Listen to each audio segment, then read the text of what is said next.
यो मास देख्दाखेरि अहिले तपाईँ त अब चाहिँ एउटा फरक ब्याकग्राउन्डबाट आउनु भएको यो मास देख्दाखेरि अब अरू पार्टी नभनिकन कांग्रेस चाहिँ के हो अब कांग्रेस सकियो अब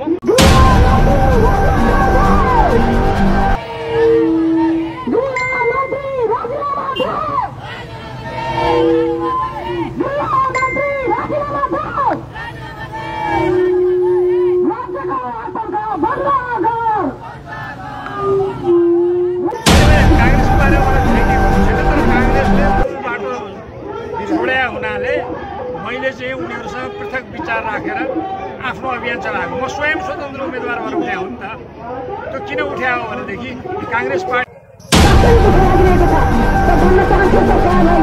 जसरी हाम्रा पार्टी सभापतिलाई राजनीतिक प्रतिशोध गरिरहेको छ हामी किन्मार्थ तपाईहरुलाई क्षमा गर्न छैनौं र भन्न चाहन्छौं यहीबाट तपाईहरुले एउटा साधारण जनतालाई बेच्ने काम गरिरहेको छ यो गृह मन्त्री बेच्ने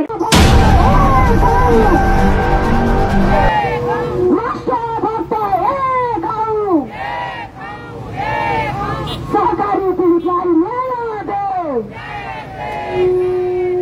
सहकारी पीडितलाई न्याय देऊ सहकारी पीडितलाई न्याय देऊ राजनीतिक प्रतिशोध बन्द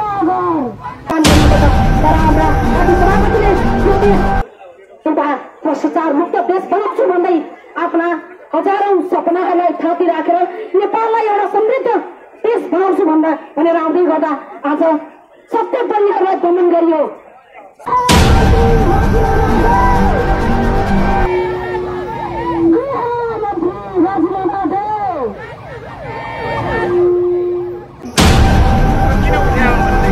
कांग्रेस पार्टीले मलाई कारबाही गर्छ भन्ने थाहा पाउँदै उठेको र म स्वतन्त्र उम्मेदवार उठेर मेरो पक्षमा प्रत्यक्ष र अप्रत्यक्ष गरिकन 25,000 26,000 मत आयो रुखको चिन्हमा आयो घण्टीको उसको भुइँगडरको चिन्हमा आयो तपाईँलाई थाहा छँदैछ अब कांग्रेससँग खालि के आग्रह छ तपाईँहरू गलत बाटोमा नहिँड्नुहोस् तपाईँले लोकतन्त्रको अभ्यास गर्नुहोस् अहिले अल्पमतमा हुनुहोला के होला कसो होला लोकतान्त्रिक पद्धतिको अनुसरण गरेरै हिँड्नुहोस् ढिलो चाँडो लोकतान्त्रिक शक्तिहरू एक ठाउँमा उभिनु पर्ने अवस्था आउन सक्छ त्यसका निमित्त कांग्रेस तयार हुनुपर्छ अन्यथा कांग्रेस चाहिँ नै तपाईको अझ समाप्त हुने कांग्रेस अझ पतनतर्फ जाने निश्चित छ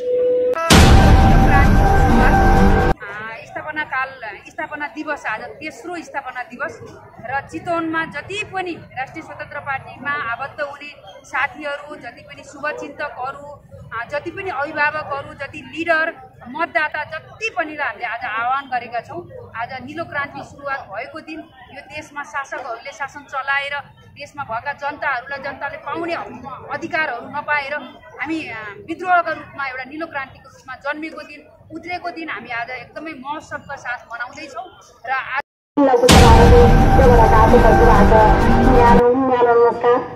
नमस्कार आज हाम्रो राष्ट्रिय स्वतन्त्र पार्टीको तेस्रो वार्षिक उत्सवको ऐतिहासिक अवसर हो हाम्रो लागि यो अवसरमा उपस्थित हुनुभएका केन्द्र प्रदेश जिल्ला निर्वाचन क्षेत्र पालिका वडा लगायत यस कार्यक्रममा हाम्रो घण्टीलाई माया गरेर आउनुभएका शुभचिन्तकज्यूहरूलाई न्यानो स्वागत तथा धन्यवाद दिन चाहन्छौँ।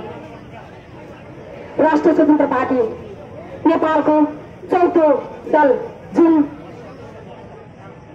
एउटा डिजिटल प्रणालीबाट 21 जना होनहार सांसद यो संसदभित्र सफल ऐतिहासिक पार्टी यहाँलाई सम्भवतै छ।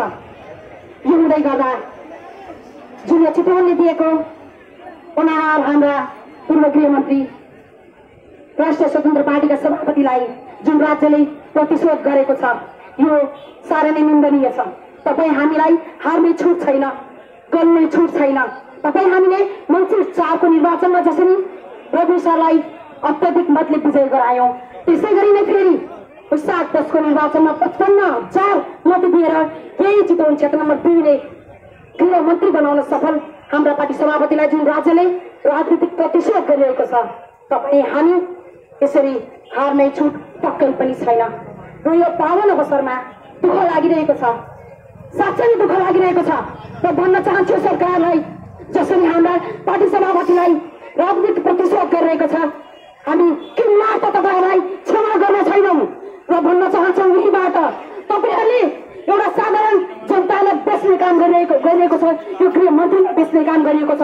तर हाम्रा पार्टी सभापतिले यो देश एउटा भ्रष्टाचार मुक्त देश बनाउँछु भन्दै आफ्ना हजारौं सपनाहरूलाई थाती राखेर नेपाललाई एउटा समृद्ध देश बनाउँछु भनेर आउँदै गर्दा आज सत्य बोल्नेहरूलाई दमन गरियो, सत्य बोल्नेहरूलाई सम्मानित गर्नुपर्ने यो देशमा दमन गरियो। साथीहरू, हामी यसरी पछि हट्ने छुट छँदै छैन। म चाहन्छु चितवनवासी आमा दाजुभाइ दिदीबहिनीहरू जो यो घरको झ्यालझ्यालबाट ढोकाबाट घरबाट आफ्नो केटबाट कुनाबाट हामीलाई निहालिरहनु भएको छ। अहिलेसम्म 35 वर्षसम्म यो जनताको करदेखि लिएर यो जनताको खुन पसिना चुसेर खाएका पुरानो पत्रलाई भन्न चाहन्छु, तपाईँहरूले जनतालाई जति अन्याय अत्याचार गर्नुभयो, राष्ट्रिय स्वतन्त्र पार्टी आइसकेको छ। हामीलाई विश्वास गर्नुहोस्, हामी तपाईँहरूको साथमा छौँ। तपाईँहरूले हामीलाई साथ दिनुहोस्। 84 मात्रै म भन्दिनँ, हरेक निर्वाचनमा साथ दिनुहोस्।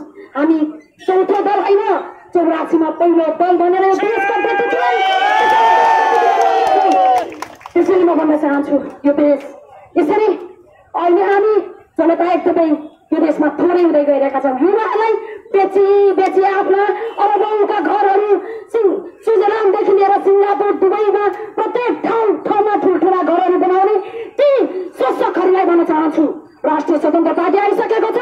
तपाईँहरू भाग्नु छ भने नजिकै बोर्डर खाली छ, खुला छ, भागिहाल्नुहोस्। तपाईँ जनताले छोड्नेवाला छैन। म भन्न चाहन्छु आज हाम्रो ऐतिहासिक दिनमा पार्टी सभापति नहुँदै गर्दा हामीलाई साँच्चै नै दुःख लागेको छ। हाम्रो अभिभावकलाई जुन प्रतिशोध साधिएको छ त्यो निन्दनीय छ। त्यो हामी एक दिन यसको ब्याज स्याज सहित तपाईँहरूलाई फिर्ता गर्नेछौँ। सरकार एक दिन हामी फिर्ता गर्नेछौँ। अहिले जनताहरू मन बस्नु भएको छ होला, प्रतीक्षा गरिरहनु भएको छ। 84 को निर्वाचन त आउन देऊ। रविलाई कति खेदेका छौँ खेद। तिमीहरूलाई हामी बोल्दै नबोली त्यो मतपत्रमा एक छापे घन्टी लगाएपछि स्वतन्त्र हुनुपर्नेमा त्यो हुन सकेको छैन। यो मास देख्दाखेरि अहिले तपाईँ त अब चाहिँ एउटा फरक ब्याकग्राउन्डबाट आउनु भएको, यो मास देख्दाखेरि अब अरू पार्टी नभनिकन काङ्ग्रेस चाहिँ के हो? अब काङ्ग्रेस सकियो? अब होइन, काङ्ग्रेसको बारेमा मलाई धेरै केही भन्नु छैन। तर काङ्ग्रेसले मूल बाटो छोड्या हुनाले मैले चाहिँ उनीहरूसँग पृथक विचार राखेर आफ्नो अभियान चलाएको। म स्वयं स्वतन्त्र उम्मेदवार भएर उठ्या हो नि त। त्यो किन उठ्या हो भनेदेखि काङ्ग्रेस पार्टीले मलाई कारवाही गर्छ भन्ने थाहा पाउँदै उठेको र म स्वतन्त्र उम्मेदवार उठेर मेरो पक्षमा प्रत्यक्ष र अप्रत्यक्ष गरिकन 25,000 26,000 मत आयो। रुखको चिन्हमा आयो, घन्टीको उसको भुइँगडरको चिन्हमा आयो। तपाईँलाई थाहा छँदैछ। अब काङ्ग्रेससँग चाहिँ नि मेरो खालि के आग्रह छ भने तपाईँहरू गलत बाटोमा नहिँड्नुहोस्। तपाईँले लोकतन्त्रको अभ्यास गर्नुहोस्। अहिले अल्पमतमा हुनु होला, के होला, कसो होला, लोकतान्त्रिक पद्धतिको अनुसरण गरेरै हिँड्नुहोस्। ढिलो चाँडो लोकतान्त्रिक शक्तिहरू एक ठाउँमा उभिनुपर्ने अवस्था आउन सक्छ। त्यसका निमित्त काङ्ग्रेस तयार हुनुपर्छ। अन्यथा काङ्ग्रेस चाहिँ नै तपाईँको अझ समाप्त हुने, काङ्ग्रेस अझ पतनतर्फ जाने निश्चित छ। Thank you very much. अब जस्तो चाहिँ उहाँ आज तपाईँहरूको पार्टीमा तपाईँहरूको भिडमा उहाँ देखिनु भयो, अब एउटा अभिभावक प्राप्त भयो होइन? यो त हामीले अहिले अगाडिदेखि पाएको। उहाँलाई अभिभावक हजुरले आज देख्नुभयो। उहाँ विगत लामो समयदेखि हामी सहकारी छौँ। त्यस्तो अप्ठ्यारो परिस्थितिमा या त्यो मासमा जम्मा हुँदा जहिले पनि हामीले उहाँलाई अभिभावकत्व गरेका छौँ र उहाँ हामीसँगै हुनुहुन्छ। अब उहाँ चाहिँ पार्टीमा अब अलिक सक्रिय हुने सङ्केत देखिएको छ आजको उपस्थितिले पनि। पहिला पनि अलि आस्था राखे पनि अलिकति भूमिगत शैलीमै हुनुहुन्थ्यो। अब के हुन्छ उहाँको चाहिँ? भूमिगत शैलीमा त हुनुहुन्थेन। अब यो मासमा बाहिर आएर म यो राष्ट्रिय स्वतन्त्र पार्टी पदीय जिम्मेवारी यो जिम्मा लिए भन्ने मात्रै उहाँले नभन्नुभएको हो। सहकार्य केन्द्रदेखिकै उहाँसँग सहकार्य भएकै छ, छलफलमा छौँ। र यहाँ चितवनमा हामीले उहाँलाई विगत लामो समयदेखि 1-1.5 वर्ष अगाडिदेखिकै अभिभावकत्व पाएर हामीले उहाँसँग छलफल गर्ने, केही सल्लाह सुझाव लिने र उहाँसँग सहकार्य गरेर हामी अगाडि बढेका छौँ। र उहाँ छिट्टै नै पार्टीको केही जिम्मेवार पदमा आएर हामीलाई यो चितवनमा अझै महत्त्वपूर्ण अभिभावकत्व लिइदिनु भयो हुन्थ्यो भनेर हामीले अनुरोध गरिरहेका छौँ उहाँलाई। अब आजको कार्यक्रमको बारेमा अलि प्रकाश पार्दैन के हो यो? आज हाम्रो नीलो क्रान्तिको सुरुवात स्थापना दिवस आज तेस्रो स्थापना दिवस र चितवनमा जति पनि राष्ट्रिय स्वतन्त्र पार्टीमा आबद्ध हुने साथीहरू, जति पनि शुभचिन्तकहरू, जति पनि अभिभावकहरू, जति लिडर, मतदाता जति पनि हामीले आज आह्वान गरेका छौँ। आज नीलो क्रान्ति सुरुवात भएको दिन यो देशमा शासकहरूले शासन चलाएर देशमा भएका जनताले पाउने अधिकारहरू नपाएर हामी विद्रोहका रूपमा एउटा नीलो क्रान्तिको रूपमा जन्मेको दिन, उत्रेको दिन हामी आज एकदमै महोत्सवका साथ मनाउँदैछौँ। र आज यो 24 कोटिमा जम्मा भएर हामीले एउटा बजार परिक्रमा गरेर यहाँ कोट सभा गरेर र हाम्रो आजको महत्त्वपूर्ण कार्यक्रम चाहिँ हजुरहरूले यो मिडिया मार्फत बनाउनु कि यो राजनीति प्रतिशोध विरुद्धको हस्ताक्षर कार्यक्रमलाई हामीले व्यापक रूपमा त्यसलाई सफल बनाउन चाहन्छौँ र जति पनि यहाँ शुभचिन्तक, राष्ट्रिय स्वतन्त्र पार्टी या देशभक्त नागरिकहरू चाहिँ त्यो हस्ताक्षर कार्यक्रममा समावेश भएर प्रतिशोध विरुद्ध राजनीतिमा चाहिँ हजुरहरूले ऐक्यबद्धता जनाउनको लागि मैले अनुरोध गर्छु। त्यो हस्ताक्षर चाहिँ सङ्कलन गरेर के गर्नुहुन्छ? हस्ताक्षर सङ्कलन भनेको त सर त्यो त एउटा पुँजी हो नि, यो राष्ट्रको पुँजी हो नि, नेपालको पुँजी हो नि। जब हस्ताक्षरमा प्रतिशोधपूर्ण राजनीति हो भनेर हस्ताक्षर कति हुन्छ त्यसले निर्भर गर्दछ कि जनताले आजको राजनीति गतिविधि के रहेछ भन्ने कुरा त्यो हस्ताक्षरले बुझाउँछ कि कतिसम्म राजनीतिमा नयाँ शक्तिहरूलाई निमोट्नको लागि पुराना दलहरूले के गर्दा रहेछन् भन्ने त्यही हस्ताक्षर जनताले गरेको हस्ताक्षरले त्यसले निचोड निकाल्छ। अहिलेको चाहिँ रवि लामिछानेमाथि अब तपाईँहरूले भनेकै भनाइअनुसार प्रतिशोध भनिएको छ। यो चाहिँ न्यायालयले प्रतिशोध गरे हो कि राजनीतिक दल कि सरकारका कसले गरे हो? यो राजनीतिक दलहरूले राजनीति प्रतिशोध गरे।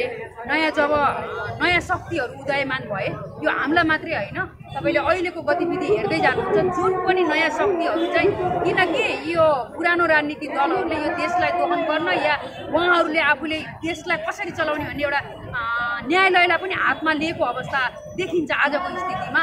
त्यसरी चलाएकोमा नयाँ राजनीतिक दलहरू, एउटा विज्ञहरू, पढे लेखेकाहरू, नयाँ जागरुक युवाहरू देश विदेश घुमेर आएर देश कता गइरहेको छ र देशलाई कता लाने भन्ने एउटा योजना लिएर, दूरदृष्टि लिएर आएका नयाँ शक्तिहरूलाई चाहिँ उहाँहरूले चाहिँ आफूले खाइपाइ आएको कुराहरूलाई चाहिँ उनीहरूले लाने भए, देश बन्ने भयो भन्ने चिन्ता उहाँलाई भएर नै नयाँ शक्तिहरूलाई निमट्न खोज्नुभएको।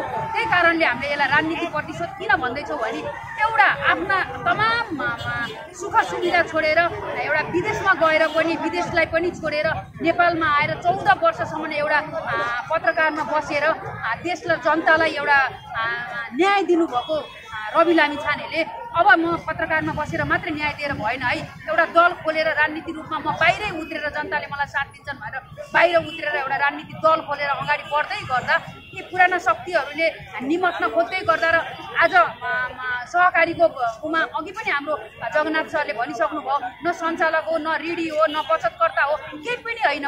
ऊ एउटा कम्पनी ऐनतिर जानुपर्ने व्यक्तिलाई एउटा विभिन्न तहका मुद्दा, सङ्गठित अपराध, सम्पत्ति शुद्धिकरण, विभिन्न तहका मुद्दा लगाएर राजनीति प्रतिशोध गरिएको छ।